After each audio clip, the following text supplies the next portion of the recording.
আজকে দিলীপ ঘোষ মতন একটা পোর খাওয়া রাজনীতি, উনি কি করে এই জায়গাটা পৌঁছে উনাকে সার্টিফিকেট দিচ্ছেন?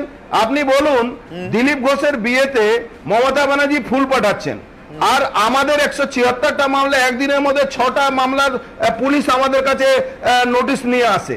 তো সাধারণ কর্মী কোনটা দেখে?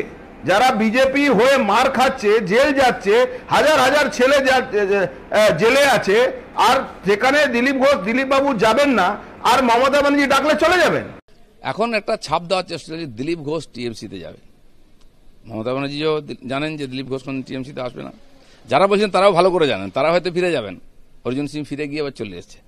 এক রাত কাটায় টিএমসির বাড়িতে, এক রাত কাটায় বিজেপির বাড়িতে। সে দিলীপ ঘোষকে ক্যারেক্টার সার্টিফিকেট দিচ্ছে।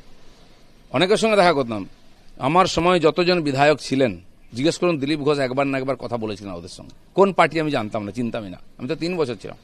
অর্জুন সিং এর সঙ্গে কথা হয়েছে, কিন্তু ক্যামেরা দেখলে পালিয়ে যেত। দিলীপ ঘোষের সঙ্গে ছবি তুললে ওর চাকরি চলে যাবে। সতী সে